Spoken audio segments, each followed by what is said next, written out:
বন্ধুরা দেখুন আমি বাঁধাকপির বাটাটা কিভাবে বাটি।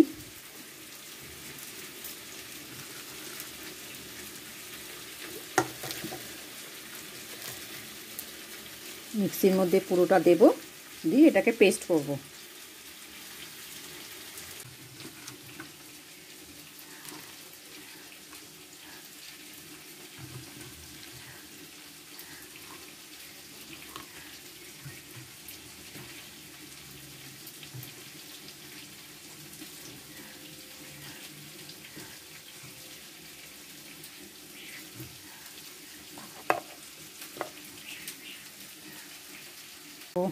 আমার পেস্ট হয়ে গেছে, দেখুন পেস্ট করে নিয়ে চলে এসেছি।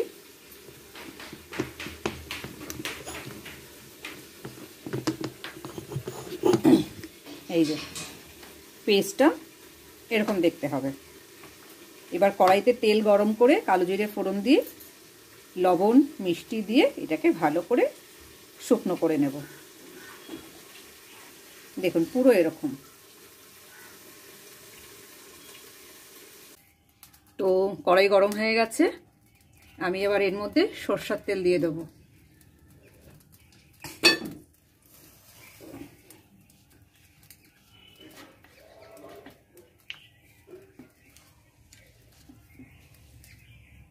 কড়াই খুব ভালো করে গরম করে নিয়েছি।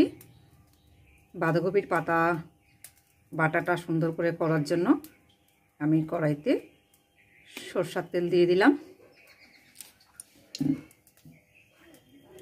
খুব সিম্পল রান্নাটা, এটা একটা পুরনো রান্না, পূর্ববঙ্গের পুরনো রান্না।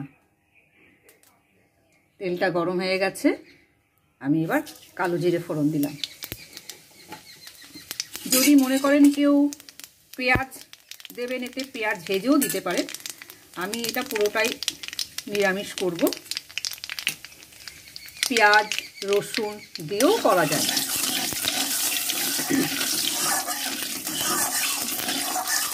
তেলটা ভালো, কালো জিরেটা মেন, কালো জিরের গন্ধটা। আর আমার এমনি কালো জিরের গন্ধ খুব ভালো লাগে বন্ধুরা। তো আমি এটাকে দিয়ে দেব।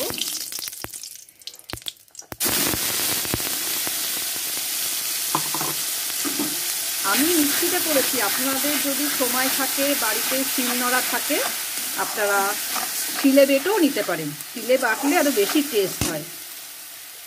আমার শিলনোড়া সবই আছে, কিন্তু সময়ের অভাবে আমি করে উঠতে পারি না বন্ধুরা, সত্যি কথা বলতে। এখন টাইমটা তো ছুটির দিনে দেখবেন মেয়েদের বেশি কাজ থাকে বাড়িতে। এটাকে পুরো টানাবো। আমি এর মধ্যে দেব স্বাদ অনুযায়ী নুন, হলুদ দেব না, সবুজ জিনিস নষ্ট হয়ে যাবে কালারটা, চিনি। এবার এটাকে আমি যতক্ষণ এই জলটা টানবে ভালো করে টানাতে থাকবো। আমি যেইভাবে করছি বন্ধুরা করবেন, দেখবেন। বন্ধুরা অনেকেই ভিডিও দেখছেন কিন্তু সাবস্ক্রাইব করছেন না। প্লিজ চ্যানেলটিকে সাবস্ক্রাইব করুন, লাইক করুন, কমেন্ট করুন, শেয়ার করুন। দেখুন জলটা কেমন বেরিয়ে আসছে।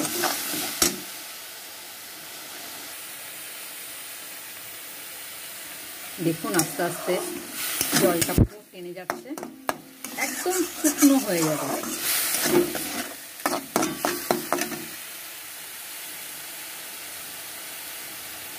শুকিয়ে একটুখানি হয়ে যাবে।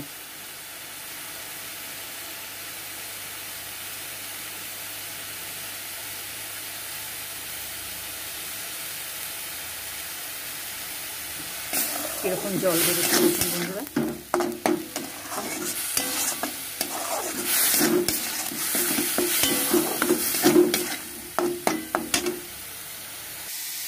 তো আমার রান্নাটা প্রায় হয়ে এসছে, দেখুন পুরো জলটা টেনে গিয়ে তেল ছাড়তে শুরু করছে। পুরো তেলটা ছেড়ে দেবে।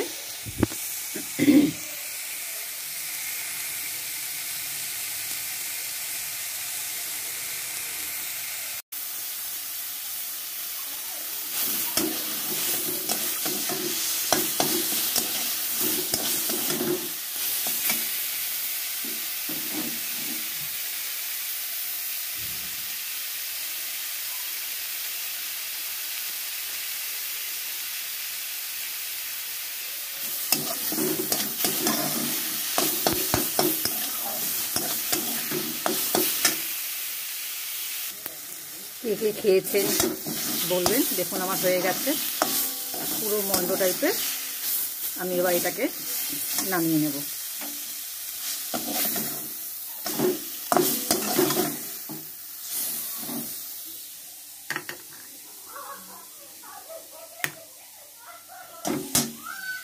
তো বন্ধুরা দেখুন আমার বাঁধাকপির পাতা বাটা কমপ্লিট।